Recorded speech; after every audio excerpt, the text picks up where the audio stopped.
Halal food often gets a very bad rap, particularly in this country, the UK and other European countries. However, we all eat it sometimes when we have a kebab, a curry or a dish that comes from a Muslim majority country. However, when it's used in Western dishes, it often is greeted with suspicion and sometimes outright rejection. And then on the other hand, you have Muslims wanting to try Western dishes which would normally contain pork or other forbidden products. So given I can eat both types of food, join me for today's vlog where we compare a full English breakfast and a halal English breakfast.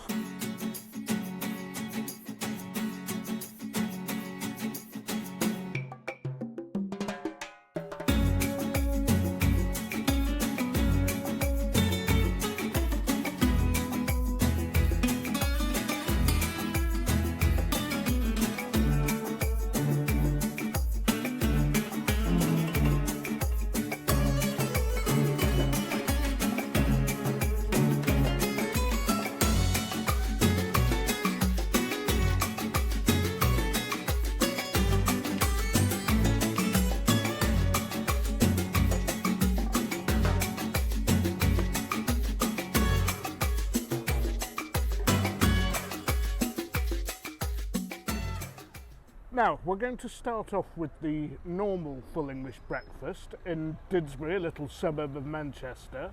And I'm at my go-to place around here for an English breakfast, or a fry-up if you want to call it that, called a front for something. Now, this should be a fairly short video because a lot of you, particularly everybody in the UK, will instantly recognise everything that's on my plate.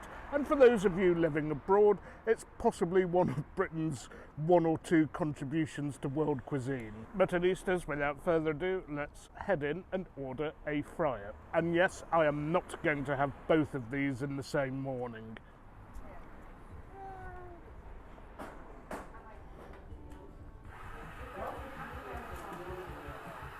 Okay, so a fairly simple menu here. You can have breakfasts of various sizes. They have a vegetarian breakfast as well, which I can imagine is quite nice.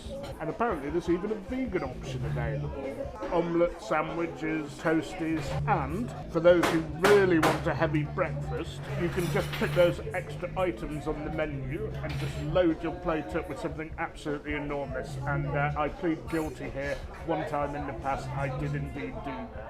Isn't it?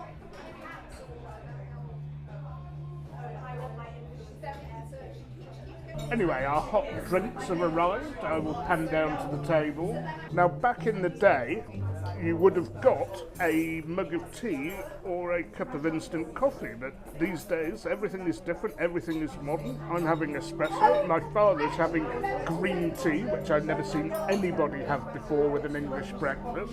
This Muttonistas is the modern world.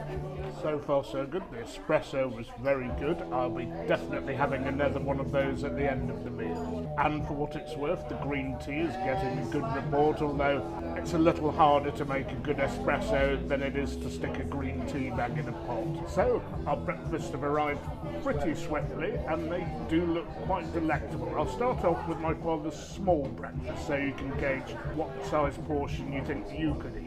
There we are, one sausage, one rasher of bacon, toast, egg, mushrooms, hash brown. And now some of you might find my plate a little bit too comprehensive for a breakfast, but at the risk of putting you off this dish because it is quite big, down to the table. Okay, so we have two sausages, they'll be pork sausages of course, bacon, two rashers, two hash browns, brown toast, there was a choice of brown or white, beans, mushrooms, egg, and I did specify runny, we'll give that a little test in a minute, black pudding and white pudding. Now, most of the items on here are pretty self-explanatory. I know I get quite a few viewers from abroad. The things you might not be familiar with are black pudding and white pudding. Black pudding is a blood sausage. You'll find in many parts of Europe, particularly the Latin world, you get blood sausages of various varieties. Morcilla in Spain, Boudin Noir in France. But the white pudding you might not be so familiar with. The white pudding doesn't contain any blood. It contains pork and usually oatmeal and breadcrumbs, and when the mixture's all rolled together, it's cased in the same manner as a sausage. And the flavour, from my recollection, is not wildly different to eating sausage meat. And I'm not going to describe the taste of every item, I'll just give you a review at the end of it. But I want to test the egg, because runny eggs are very important to me. When a yolk is like a bullet, I tend to not eat the egg. Oh yes, that is what the crowd likes to see. Now, I might not be able to eat this all two-handed, definitely not one-handed, so Muttonistas, I will polish as much of this off as I can, and I will see you at the end of the meal. And one thing I did forget to mention before I go on to eat my breakfast is that popular condiments, for those of you who don't live in the UK, are tomato ketchup and brown sauce. I very rarely use these sauces on anything, I never have ketchup. However, with breakfast I do sometimes like brown sauce, and I might add a bit to this one. It's got quite a sharp vinegary taste. To be brutally honest, a lot of the ingredients are absolute junk and rubbish as well, but it is tasty with a breakfast. Okay, Muttonistas, nearly got through it all. I'm not a big fan of baked beans. In my sort of later years of life, I've very much gone off sweet things, and you become very, very sensitised to sugar, and baked beans are actually very, very sweet. Didn't have all 4 slices of toast, but not a bad effort, I think. And I particularly like the sausages. God, they were huge and meaty. In fact, as a fan of cassoulet, I have a suspicion that they might have been Toulouse sausages. Well, Muttonistas, an excellent breakfast, if only breakfast could be like that every day. And I still think those sausages were Toulouse sausages, and everything else, by the way, was wonderful. How the halal breakfast is going to compare? Well, I don't know. So this is not the end of the video by any means. Please stay tuned, because we are now going to go for our halal breakfast, albeit on a different day, so that we can compare and contrast the two breakfasts. Hello again, Muttonistas. We've had the regular breakfast, and now it is time to try the one that most of you are probably a little unfamiliar with, the Halal English breakfast. I'm at the Medo Cafe in Fog Lane near Burnage Station, one of my old favourites, and I've featured this little cafe in previous videos because they do serve a wide variety of Mediterranean dishes. But I believe the staff are Egyptian, so there's a strong halal theme running through the establishment. Anyway, I've starved myself, I'm ready to eat, and let's see how the Halal English breakfast compares to the regular full English breakfast. And I want to get in because it's cold and windy as well.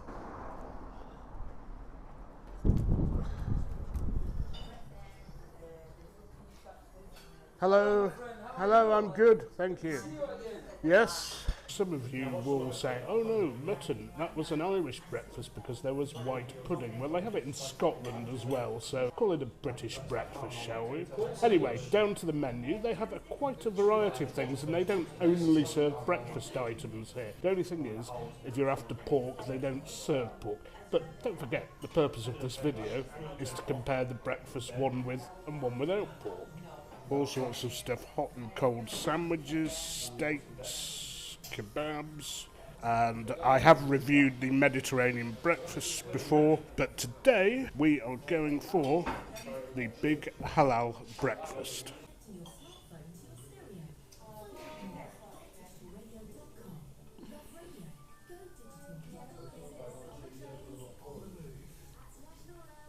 Beautiful golden skin. Enjoy. Thank you. All yours.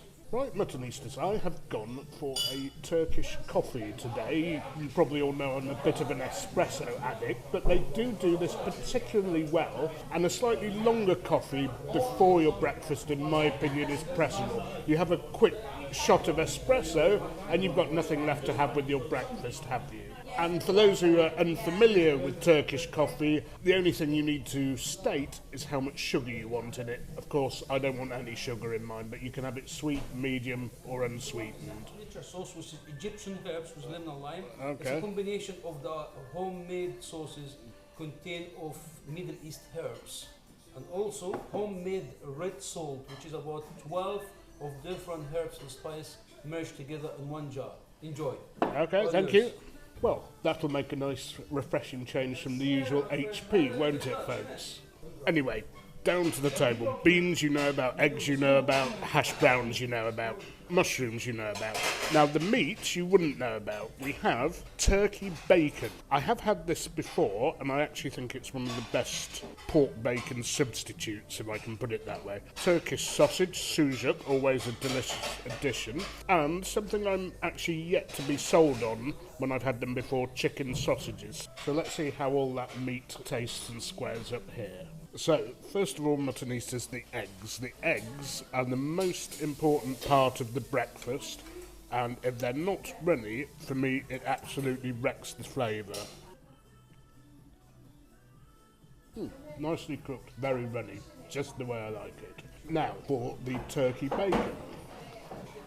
Yeah, that's pretty good. It actually isn't at all far off pork bacon, so if you see turkey bacon, it's a winner. Now the Turkish sausage, sucuk, which is made out of lamb, a popular meze dish actually in Turkish restaurants, but also served at breakfast sometimes. Quite salty, which is normal, but great flavour again. And now finally the chicken sausage. This is the one I'm a bit wary of. I would say this is a very good version of chicken sausage, but, and there's a big but, I would rather they use beef or veal sausages. I think most of us will find we've had beef sausages in some capacity in the past. And the mushrooms and red salt. Yeah. So, all very good. I will polish off again as much of this as I can. The beans will be the thing that might be the casualty here, and I'll be back with you when I'm done. Again, I couldn't quite polish it all off. I put in a good effort and I really enjoyed the red salt and the sauce. Now, one thing the two establishments have in common are the portion sizes are very, very generous. But I did, on the other hand, in both places order the bigger size breakfast. As for the food itself, the eggs were cooked perfectly. Loved the Turkish sausage. Loved the bacon. I mean, that really isn't far off pork bacon. The chicken sausages were probably the best chicken sausages I've had. Okay, I'll admit I prefer pork or beef sausages or veal sausages, but for chicken sausages, these were very good. So, I can recommend you all that the full English breakfast, the halal version, is a very good alternative to the more traditional pork-based version. So if you do follow a halal diet and you want to try, shall we say, more Western dishes as opposed to trying dishes that emanate from the Middle East or Asia, yeah, this is about 85 to 90% as good as a pork-based breakfast. And for those of you who are not Muslims and you see this in your local cafe, or sometimes if you fly via the Middle East to Dubai, Doha, Abu Dhabi, and it's breakfast time, you will see options similar to this available in the restaurants or the airline lounge buffets. And I can say to you, don't be frightened of trying it. It's well worth a try. It is a little bit different. The Turkish sausage really added a bit of pizzazz, and the sauce, which was not too spicy, was a really interesting alternative to the usual condiments. So I do hope you enjoyed this short video. I'm going to have to love you and leave you again. Please remember to keep subscribing, sharing and liking, and most of all, don't forget, you can't beat a bit of mutton.